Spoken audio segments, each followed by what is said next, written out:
our time here is short. We're going to try to do this event in 1 hour, and then people can stick around and ask questions about specific issues.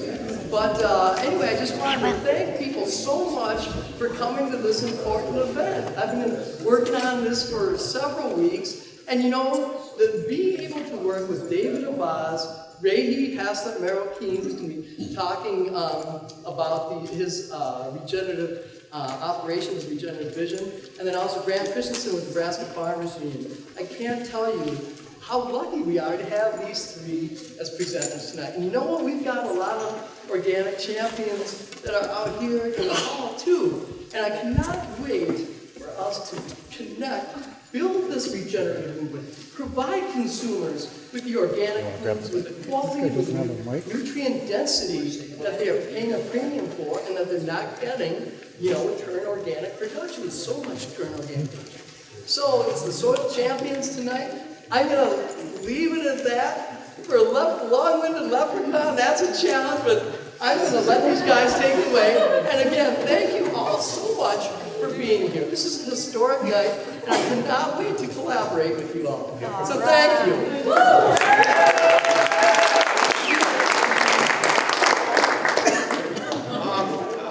I'm not a leprechaun, but I'm just going to talk to you real briefly about our family farm, and we manage 3 farms. Can folks hear David? I'm sorry, David.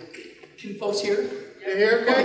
I just want to make sure everyone can hear. Yeah. Thank you. So basically, we've been farming our family farm for about 30 years, and I just want to bring in some ideas about soil and carbon sequestering through different methods.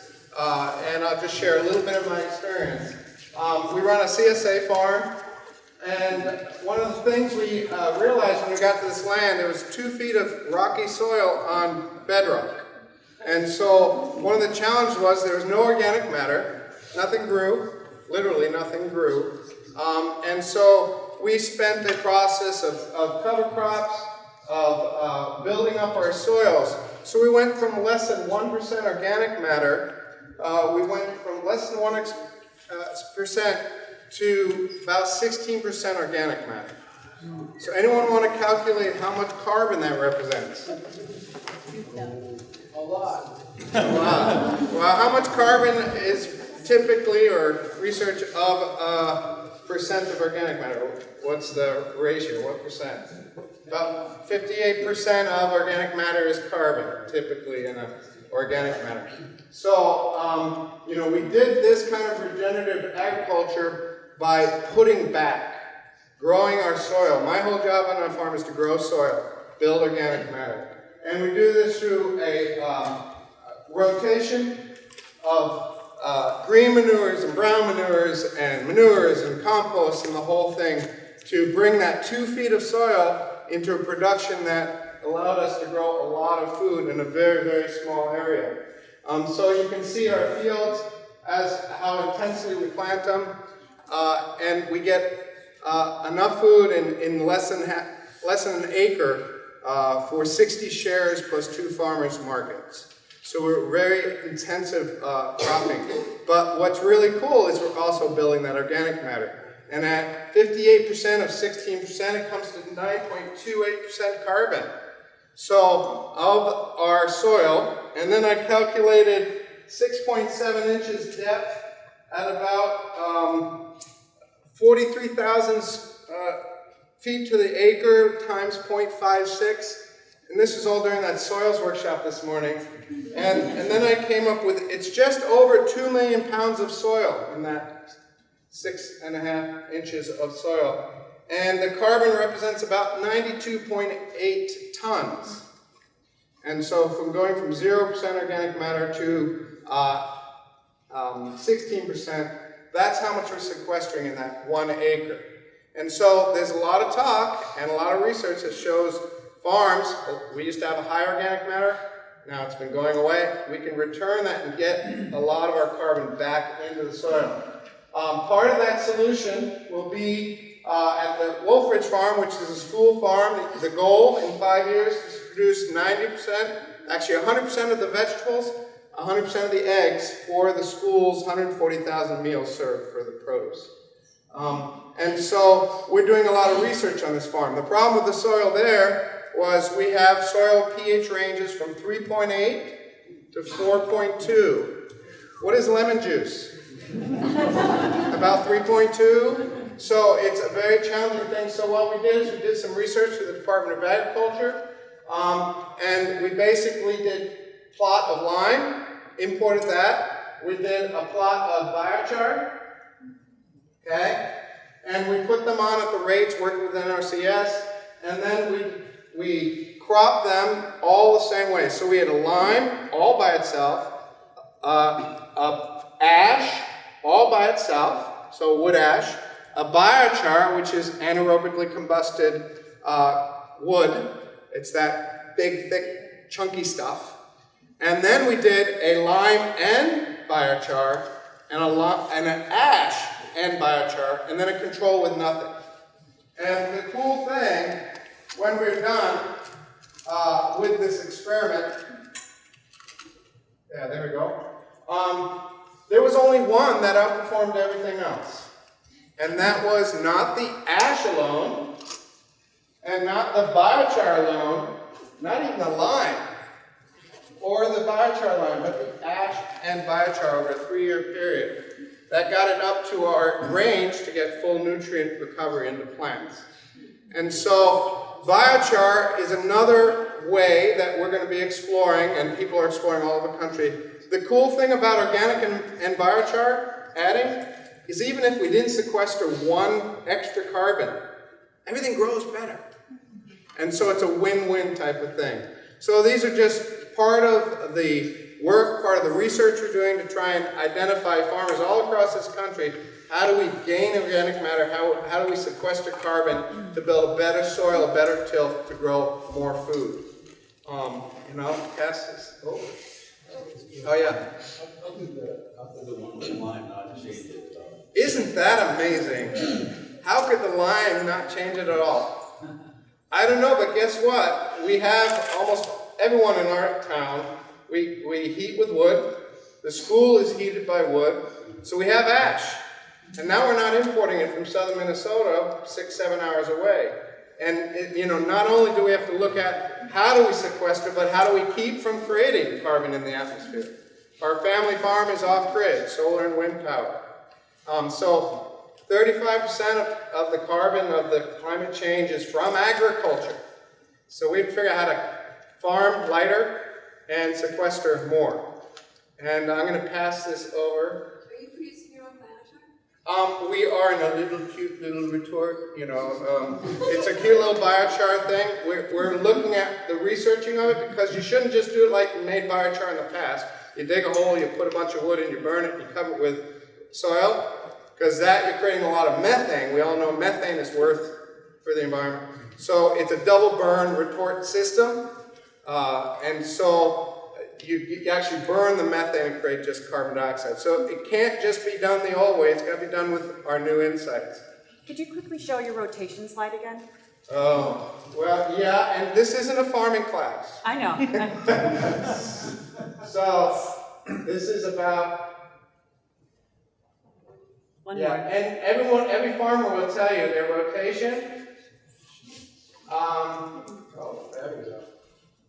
Their rotation is something you aim for, and it's always changing because this and that. Anyway, I'm not sure. There it is. Okay, and the thing with my rotation is I'm trying to rotate green manures and brown manures into a cycle.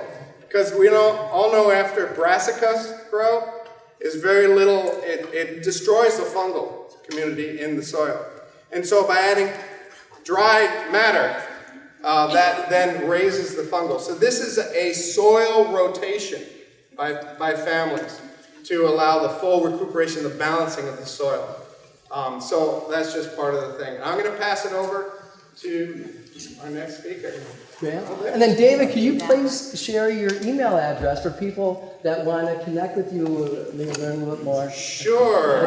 Oh, It would be my last name, Abaz, A-B-A-Z-S, at ground-river.com. Thanks, David. Thanks so much. Graham Christensen with Regenerate Nebraska. I'm going to come at this from a little different way. So David really broke it down to amazing stuff about what a little piece of land that he's got his hands in can do to sequester carbon. Like him, I'm very interested in the same thing, and even though I'm part of a family farm that goes back to 1867, I want to talk more about an organizing perspective on what we're doing in Nebraska right now. I was very lucky to be fortunate enough to have been part of the global climate talks in which soil and carbon was the focal point of the discussion in France last May. And of course, we got the warnings on what was going on and the urgencies that come with that. Felt, I guess, somewhat more energetic than ever to come back and bring some of this information back to Nebraska, but try to put us in a lead role. And so one of the things that we talked about there when we had these breakout groups and we came back to the circle, and the larger group kind of ended up adopting like a two-part plan. And what we decided this two-part plan was going to be is we're going to have to do, number one, expose the bad players, because as in probably a lot of the places you're at in Nebraska, we're facing a lot of pressure in breaking down in every community from the CAFO type part of the industry. And so we know we can't neglect to expose bad players, but now we can offer the solution a lot more clearly, and that's the regenerative farming principles. And in Nebraska, first on the part of with exposing the bad players, we've taken a couple of different tactics after having a lot of thought process on how to do this. But one of the most glaring things that we're seeing is the degradation of our water quality. And I'm sure a lot of folks in rural areas are starting to see this too.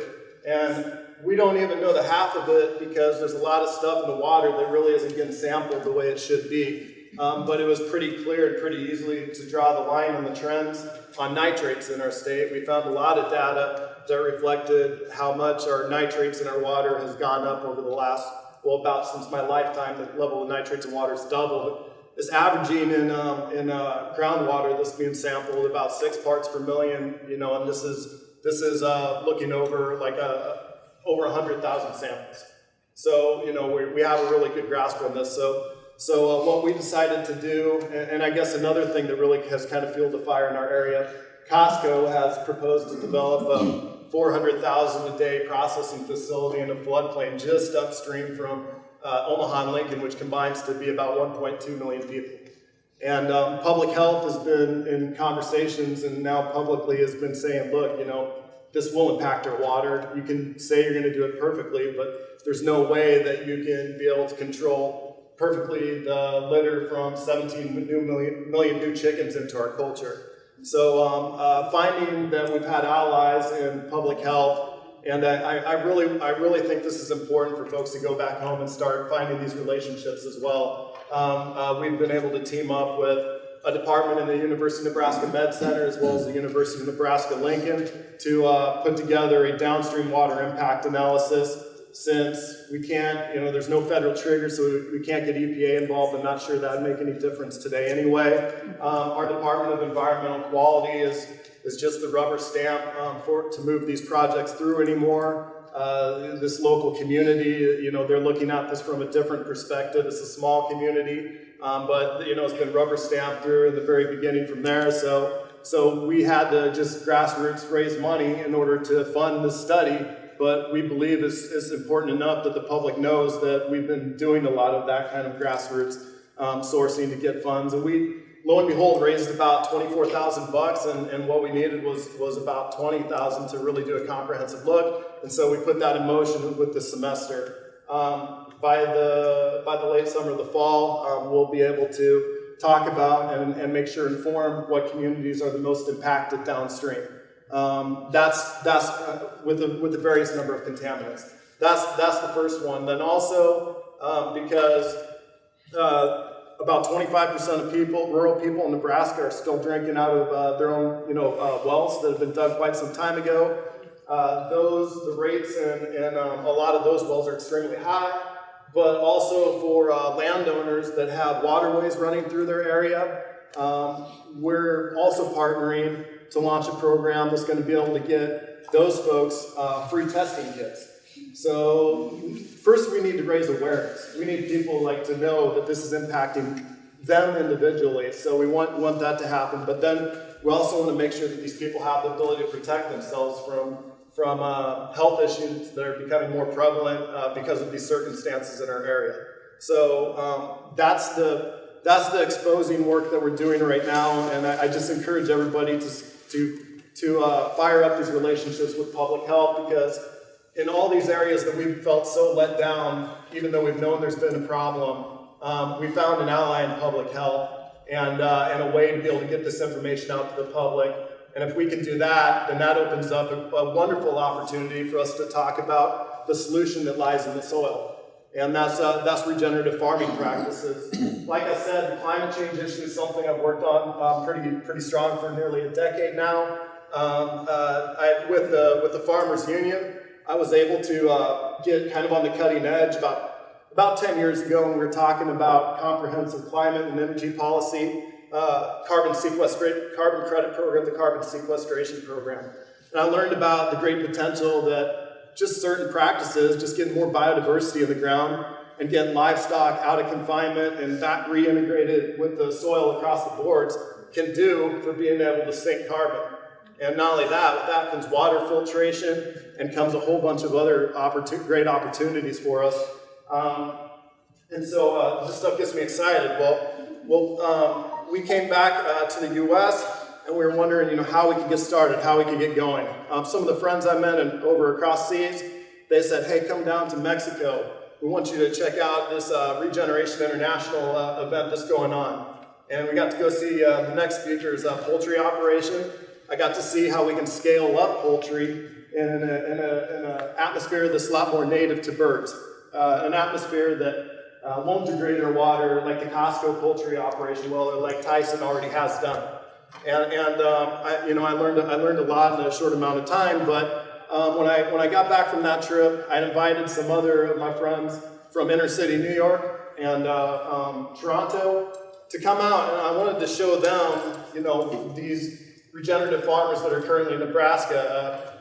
Dave Vetters, you mentioned just a little bit ago, was one of these farms that I showed off. But there's a whole bunch of folks tucked away in the hills of Nebraska that are doing amazing regenerative work. And through the Farmers Union, I've been lucky enough to get to meet a whole bunch of them. And so we went all across the state.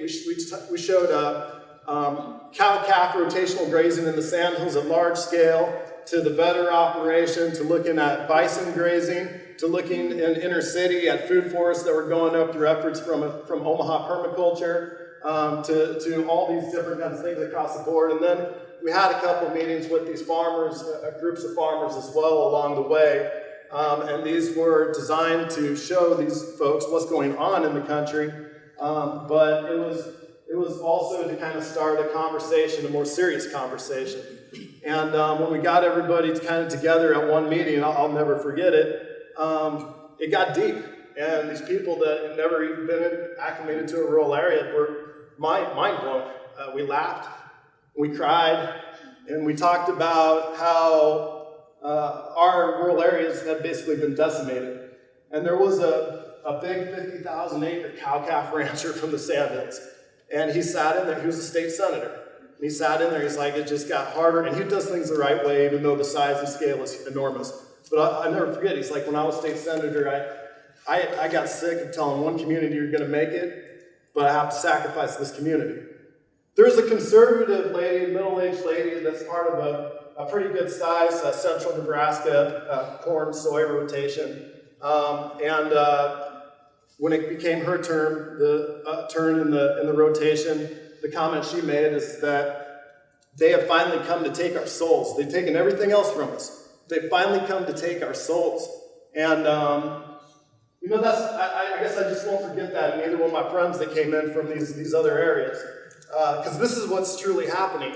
But the great thing about this was, through these conversations, we got some energy. We decided that, let's do something about this. And my friends from these other areas, they went back home and they said, called me back. They're like, we never had any idea how much the food production system actually impacts us, here in New York. Like, we didn't understand what's going on to you folks, first of all, but we didn't understand what we're getting handed down as a consequence of stuff that's been made this way.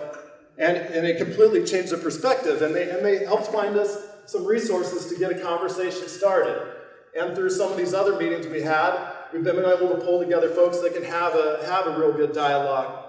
And instead of focusing on the same, going into the country, which is a part of this, don't get me wrong, but instead of focusing on the same 10 farmers that have been sympathetic for the last 20 years, in these communities that I've done all these meetings in, we thought about it differently. We're like, well, how are we ever going to grow farmers to do the right thing if our consumer base, is not caught up?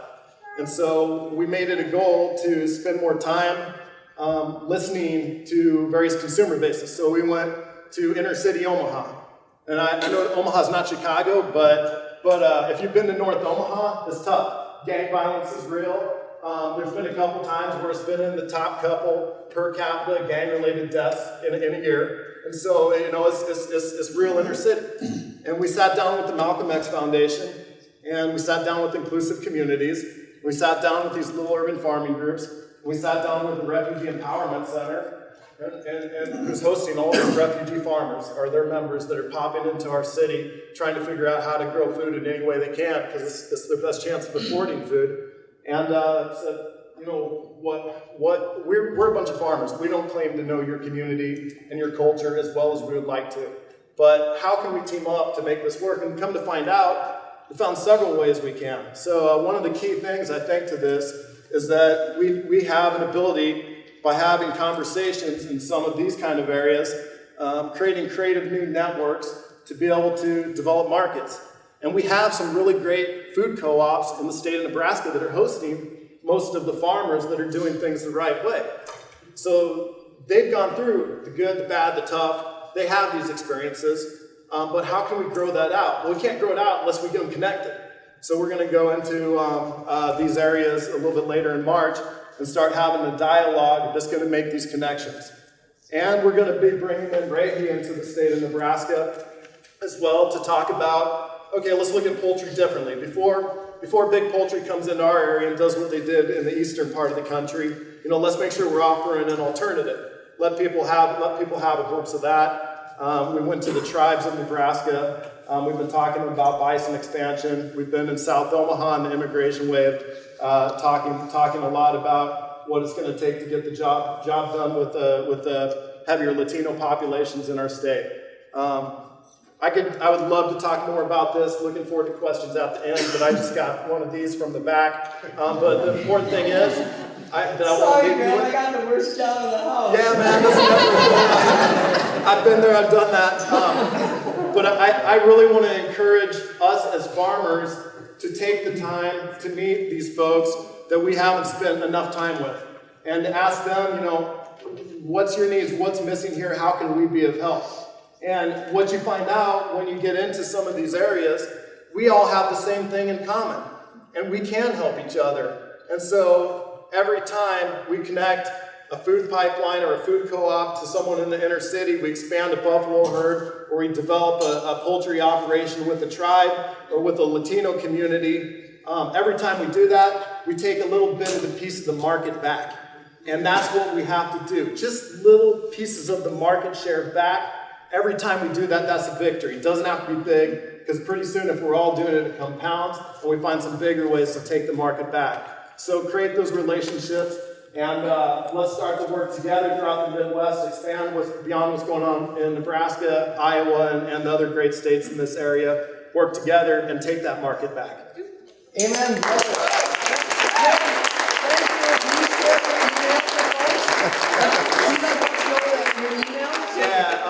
Okay, my name is Graham Christensen, and my email is Graham, Graham, @gcresolve.org. regeneratednebraska.com. And then I would also encourage everybody to hop on the Regenerate Nebraska Facebook page. We just launched it a couple weeks ago. Lots of activities starting to fly around on there, and it'll keep you posted on the events and who all these great speakers are going to be. They're going to be helping Lincoln in developing food pipelines instead of fossil fuel pipelines.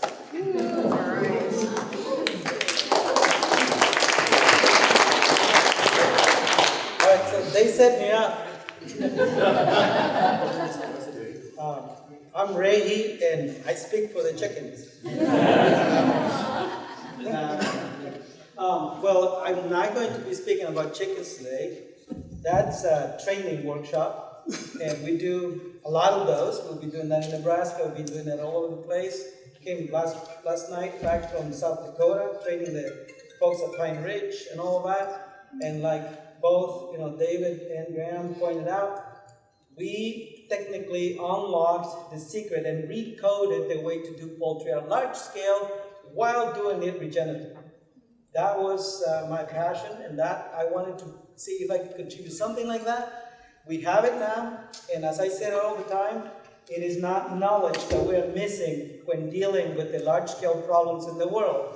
It is willingness, and it is the capacity of our institutions to support the good knowledge and the good science. That's what we don't have.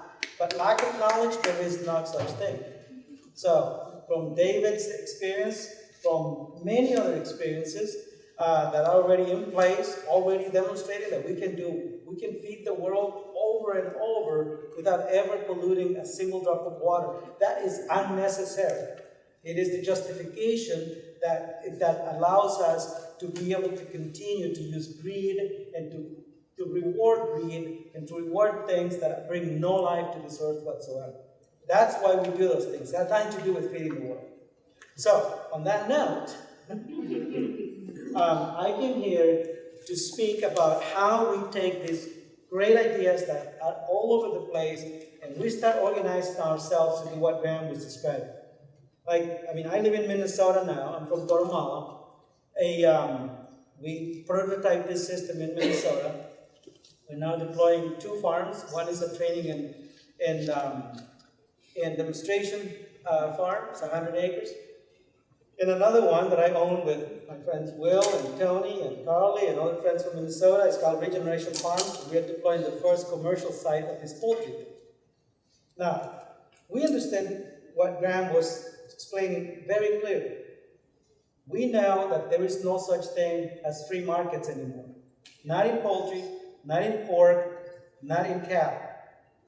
There used to be a free market. And there used to be hundreds of thousands of farmers who would sell to tens of thousands of buyers. And there used to be butcher shops, processing facilities and all of that infrastructure in this country that where you would take your pigs and your cow and all of that after you have sold, haggled it with the buyer, and if they didn't pay a good price, you went to another one and all of that, right? Well, there came Tyson, Smithfield, JBAs and all of that, and they sucked up the oxygen of all of that free market that used to exist and turned it into a vertically integrated system where they control now, they suck the oxygen down to 2%. 98% of the total meat that is traded in this country, and that's starting with chickens, which didn't used to be traded the same as pork and cattle in this country. And so it was called the chickenization of pigs and the chickenization of cattle. If you haven't read any of this, read Meat Racket by Christopher Lamb. It will give you a chilling sense of how what Graham was talking about is not only true, it's factual, it's documented, it's established, and it has been supported by our institutions, educational institutions, and the government in mass scale, especially our tax money. And now they came for our souls. So what are we going to do? Now, when they came for our souls in Guatemala, we did the unthinkable. We shouldn't do that here. We are smarter than that. But we have to come together. And if we don't come together, all of you, I'm not talking about, Graham and Patrick and David and me. We're talking about everyone in the Midwest that disagrees with that system coming together to take it back. And what are the things that we need to take them back to? What does it look like when we have taken it back? That's what I want to talk to you about today. we have seen the future in a way, you know? And it looks good, because it looks a lot like the past, but it isn't the past anymore. It is a new place with new rules and with new ways of thinking, where we have to adapt and grow. And if we don't do that, they will take our souls. They already grabbed it. We just have to jangle them. So, here's the structure. Not this one. Those are carrots. Am I going backwards? Yeah, you go again. Keep going. Backwards. Oh, now backwards. So, I'm going backwards now, right? Yeah. I mean, what's a minute without some jokes, right?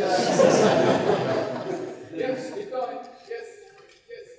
Okay, that was great. Oh, and by the way, your question, why didn't the lime do anything? Because it has nothing to do with calcium. Yeah. pH, by definition, is the hydrogenic potential of the soil. It's the loose hydrogen ions that actually change whether it goes above 7 or below. And that's read Dr. Anderson's book, Energy in Agriculture. He explains it in absolute excruciating level of scientific detail why. Okay. One more. There you go. Okay, so this is what we want to do. This is what we know is missing. We are missing organizational infrastructure. We are missing coming together as small producers to create large-scale systems. We tend to think as farmers, and we tend to think as ourselves, as individuals. And that one thing we learned in Guatemala was, if we had that way, they would have killed us all. And I mean the army in the US. They would have killed us all. But we did understand the value of not being individualistic. We operated as individuals. We will operate as farmers, and we will operate as activists and all that, but we can't operate as individuals.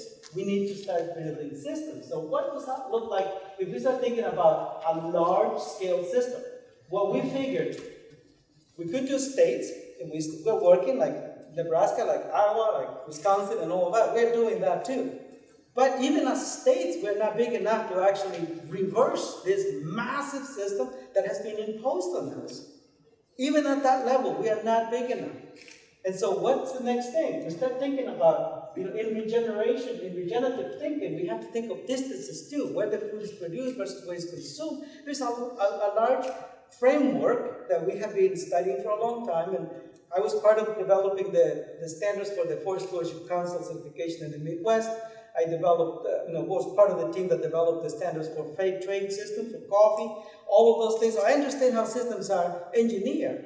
And yet, I didn't see how we were engineering a system behind the farmers that are toiling out there, risking their livelihoods, risking everything to have, 20 pigs, 6,000 chickens, whatever it is, and that deserve to be honored and to be recognized and to be part of a system.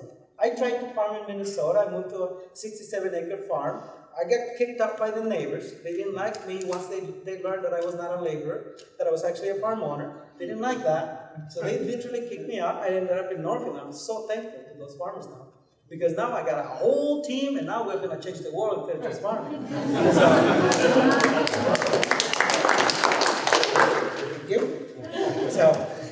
So the next thing we said was, well, we need to build a coalition of states so that we can build a coalition in a structure that would allow us to operate at scale and with power.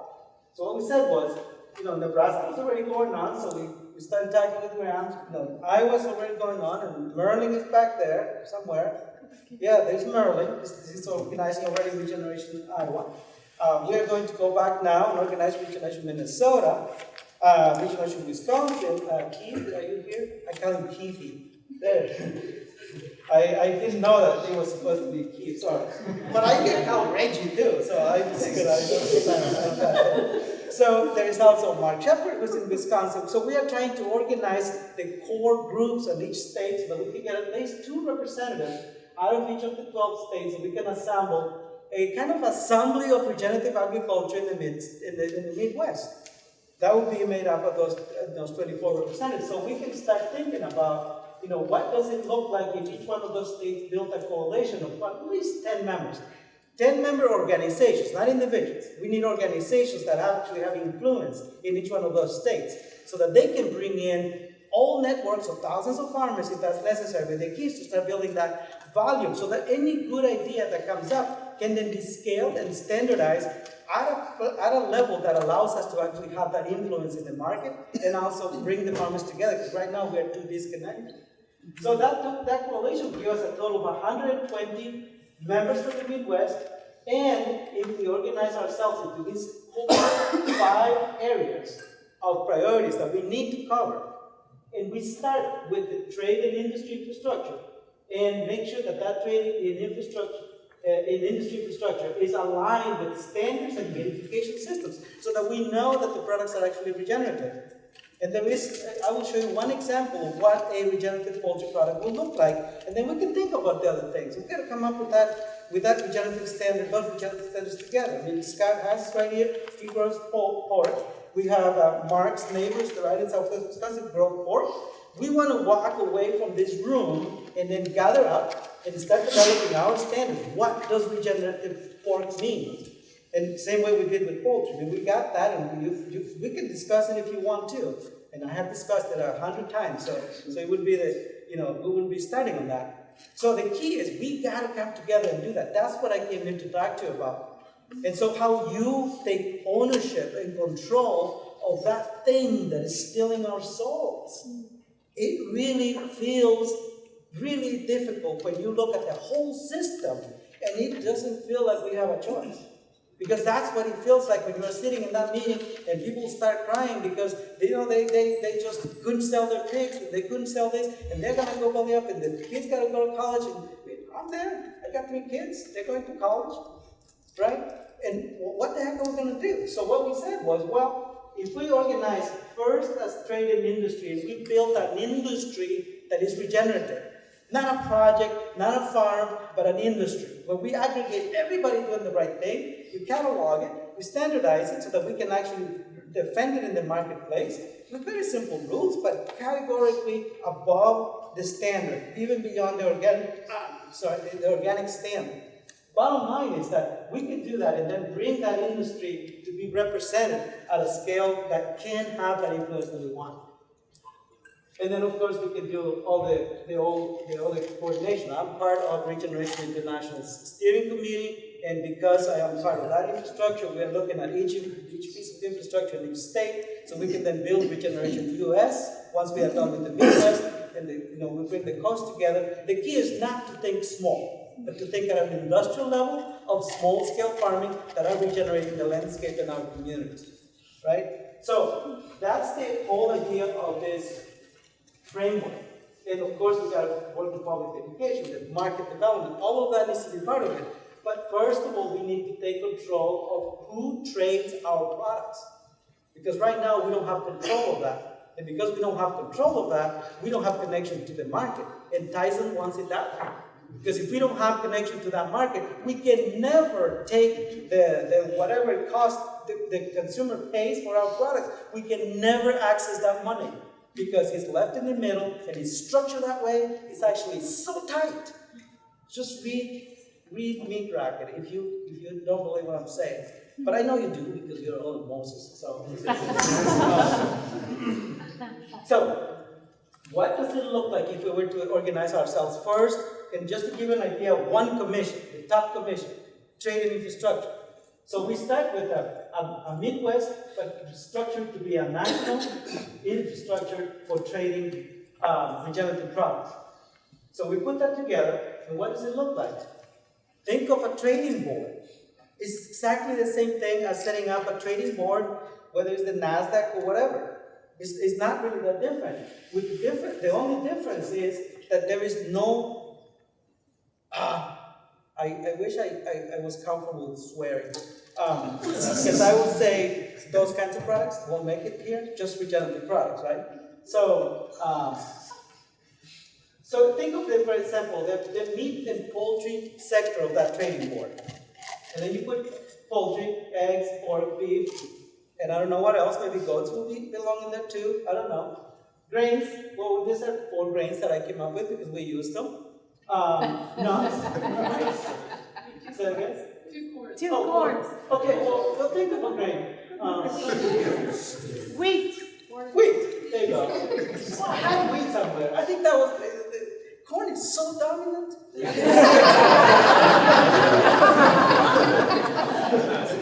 So, I mean, there is two nuts of us here, Mark and me. So we got hazelnuts already. We're scaling that up. Our Regeneration Farms and Main Street Farm, we planted 45,000 hazelnuts so far. And we are studying now the 1 million hazelnut campaign, and we want every state in the Midwest, because hazelnuts are native to the whole Midwest, to launch a 1 million hazelnut campaign. And why is that important? Because chickens are jungle animals, and they need the hazelnuts to be grown healthy. And not only that, but you can outproduce your neighbor 3 times if you use chickens in your hazelnuts. We already recorded this 2 years in a row. Say that again? Which one? The last chicken hazelnut connection. Yeah, so think for a second. Chickens are the closest relative to Tyrannosaurus rex. Okay? Really? And they are jungle animals. They are not pasture animals. If you thought of pasture chicken, please unlearn that. They are not pasture animals. They are jungle animals. And they thrive and they do so many things so much better. And the quality and all of the stuff that consumers want comes out of a chicken under the canopy of a forest or a canopy of another plant. The key is it wants to be covered, to range, to relax, to lay eggs, whatever it is you want them to do. Same as pigs. Pigs are another animal. In fact, pigs overheat in the sun. They are not designed to be in an open field. Right. I mean, when we think of regenerative farming, think of it this way. Start with the natural environment of the animal or the plant, and then design from there. That's how we design the poultry system. That's why we got it right. Whenever you start from another departing point, you will always end up in another place. In Guatemala, we have a saying that when you don't know where you're going, every bus takes you there.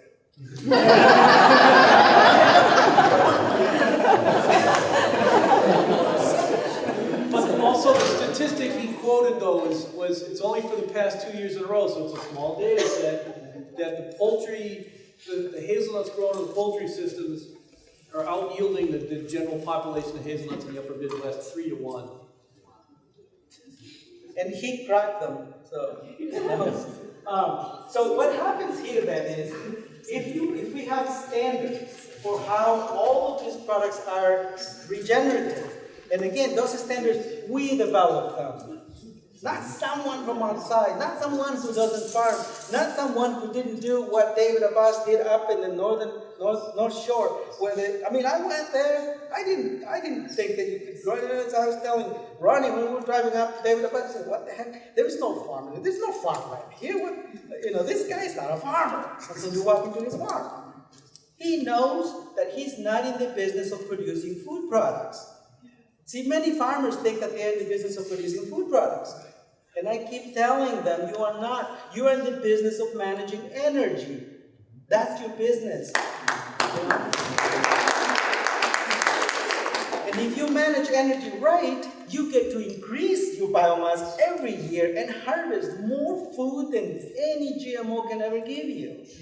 That's the beauty of nature. That's the beauty of the magnificence of the natural design. And so if we take that as a foundation to define what products fit this trading board, now we become an alternative. Because now everyone who wants regenerative products can just come in here, place their order, and even place them on futures. We can start redefining how you buy futures. And so now I don't have to worry about planting my hazelnuts because I know they are sold. Scott doesn't have to worry about expanding his herd of pigs, because there's a place where they can be listed. And so anybody in the country can actually access that data and be able to buy those pigs. We don't have any of that infrastructure today, and I don't understand why. Didn't we say we want to be different? Didn't we say we are sick of the system? Didn't we say we want to take it back and all of those things? We say that, but do we know how the system used to work? We are technically just saying we're going to put a modern infrastructure to the old system that used to make farmers rich. Remember, the pig was, they used to call pigs the mortgage payer. Because farmers depended on the pigs that they raised with the byproducts of all the other things to pay the mortgage and then send the kids to school maybe with something else and so on. So the idea of diversified farms isn't that far from a regenerative design. What they didn't have was the understanding that David and so many other scientists today have about how energy actually flows. So you can actually outproduce the neighbor, the GMO farm, without ever putting anything that intoxicates the water or the soil of your farm or the consumers, right? So what happens here is that we have already a certification system for organic products. So let's start that. We don't need to change that. We don't need to even, but we can enhance that. And then let's start looking at those farmers that are also regenerative, so we can verify that they met the regenerative standard. And I'll show you what one of those examples look like. Now, if we get regeneration state alliances, then those alliances take those 5 same areas that we're talking about and then apply them to the regional work so that you can also support localized trading boards so that all of us in southern Minnesota can actually trade among each other and get that value out of our local production. But whenever we have this extra production, we get to list it in the board. And then someone else can buy that production.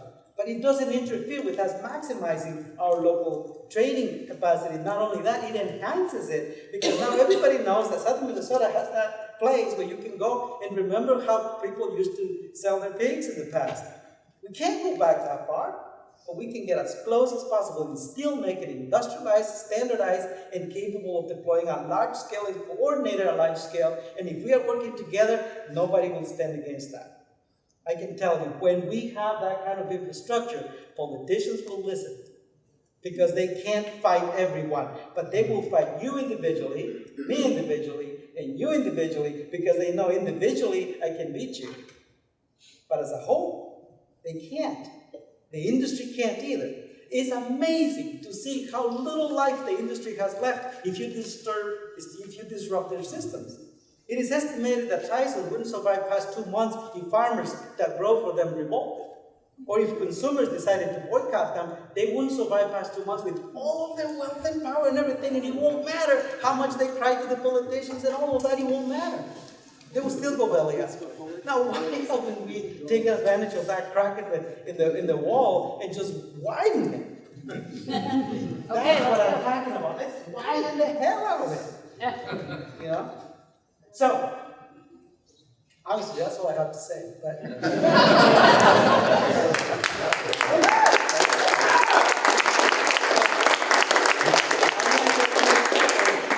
this is not what we want to focus on, but just so you don't walk away thinking we haven't thought this through.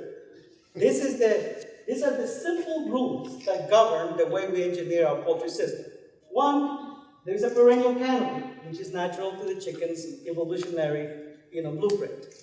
2, has intermediate annual canopy, because trees don't grow overnight, so we put corn, soy, sunflowers and things like that to create that canopy at the beginning and also get rainfall down.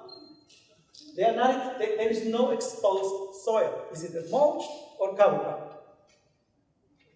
There's the local final product doesn't travel more than 100 miles. We just came out of calculating Pine Ridge. They are 90 miles from corner to corner. We already put the center in Porcupine District, and that allows us to distribute products to the whole reservation without getting outside of this kind of standard. Once we go beyond that, we'll put another production system on the other side and then travel back that way. There is no need to be shipping products across the country, unless, of course, you want coffee, because, but bananas, coffee, avocados, give them a break and then keep control of everything else. No food inside shelters hold on, let me just finish this. No food inside shelter for meat birds. Everybody knows that the meat chickens don't go anywhere where there's no food. So you want to have tree-range chicken, which is our new trademark, tree-range. If you want tree-range chickens, you can't feed them inside. They won't go outside. Laying hens, the opposite. They are really good rangers. Uses heritage breeds, unless proven unavailable. There are places where this is already decimated, so we can't eliminate, we can't, ostracize the farmers. Farm is part of a system, so that energy cycles have closed. Well, what Graham was talking about was excess energy that those farms don't know what to do with, specifically in the form of manure. And then they dump it into our waterways or into the farm fields, and then that goes into the waterways anyway, ends up in the water, in the soil, in the air, right? So if you're part of a system, and we could show you how the poultry flows, but just quickly, you get the poultry, the manure goes, during the day they're outside all the time, so they goes into the fields where there's the hazelnuts and all that. The manure from the night deposits goes into fields where we produce also hazelnuts and vegetables and other things. But the manure is calculated, so the farming outside of where the chickens are is calculated so that there is no excess energy anytime. So we can move it around. And it's very easy. We always need more energy in the farms anyway. So that's part of the system. It's not about a farm, but about a system that balances the energy. Some farms may be big enough that they can balance the energy cycle inside the farm, but not everybody has those types of farms. And if we discriminate against the other farmers, then most of the Latino and immigrant farmers are not going to be able to be part of the system. And if they're not part of the system, then the system is not socially responsible. And if it's not socially responsible, it cannot be regenerative. You see the logic? Yes. Fair trade standards are being met. Nobody's getting exploited, in other words. Meet square footage guidelines, both for shelter and for outside. Livestock rotated according to regenerative factor. Not a recipe. The factor of regeneration of a space determines that rotation. For Pine Ridge is different, and for Minnesota, San Miguel de Allende, that Graham mentioned, that's a different rotational system, timing. No antibiotics, growth hormones, or drugs used. Product meets animal welfare requirements. Right there, you got the blueprint so that no confinement, organic is ever going to make it into regenerative. No operation that is using antibiotics. No place without animals roaming in the natural space they were supposed to be. Nothing that is not regenerative is going to make it.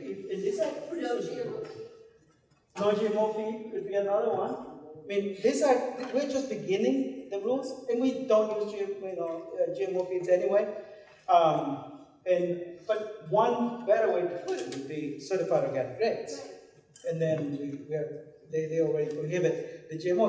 So this is just the beginning of the rules. What we want to do now, and this was just a trigger point, so that we now get together. You help us perfect the standard for poultry based on other experiences that may be out there. We get the pork producers, the cow producers, all of the producers in the mid-states, and we generate our standard for regenerative products that then goes into so that these products can be not only used for our community's food security, but also move them into a system. So this is where the industrial system lives.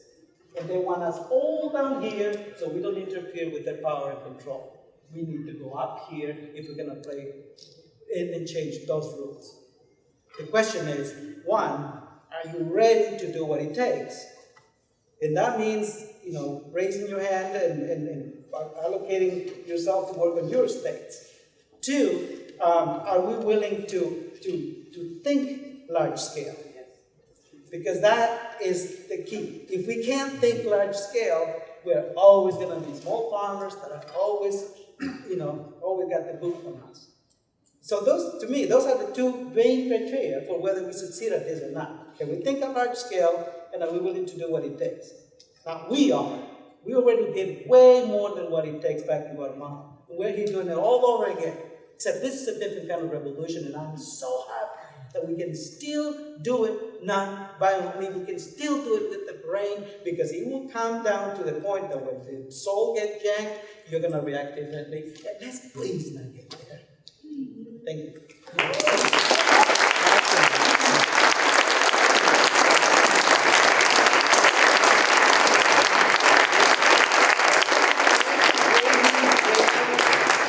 David, for these fantastic presentations. I wanted to also thank Main Street Project, MOSA, Organic Certifiers, Organic Consumers Association, where I work. OCA, we put a lot of staff time into this event, and it was worth every second of it. I want to thank Regeneration International. A core piece of Regeneration International is the 4 per 1,000 campaign to over 25 years, basically sequester as much farm, as much carbon going up into the atmosphere, bringing that down into the soil. And so that we can have a livable future for all of us. This 4 per 1,000 movement, 36 countries have signed on. It's the only international framework that is working on the scope that they are. We have information. If you're part of an organization, we would love you to bring this information back, share it with your board, with your director, whoever. And I so hope everyone that's part of an organization, is probably most of us, takes my offer, and signs on 4 per 1,000. This is a key way. Another key way, too, is to, as Ray said, everyone in this room has a special opportunity to work together in building the organic and regenerative infrastructure, the movement, and I want to invite folks to if you want to join with us, and we need each and every one of you. We're in a, those forest fires burning from California to Washington showed we are in a climate crisis. But we have the soil solution under our feet. We have this most exciting story, I think, in the world to share, especially with the young people, the people of color, Native organizers, women leaders such as the Standing Rock. And so we've got the soil health message. And as this movement is growing like crazy, we need to escalate it even more. We need everyone, please, everyone in this room, send Graham Christensen an email telling him where you're from, telling him what community are you part of, what skills do you have to offer this movement. And then with Ray, with David, then we're going to start building this. I wanted to thank, before I forget, Moses for inviting us to have this regenerative conversation.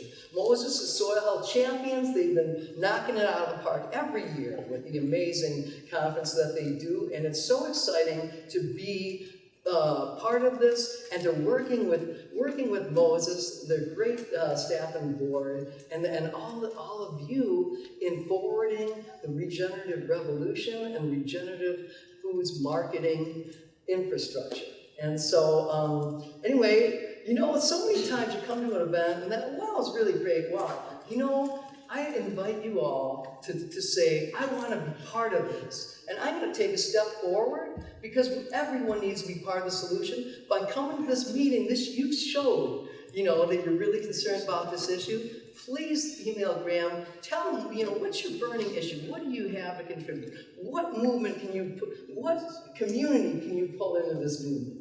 So we've got materials up here. Please take a look at 4 per 1,000. If you haven't signed in, either put your business card in the container going on, or if you don't have a business card, we'd really love to have everyone's contact information so we can stay in touch and work with you all.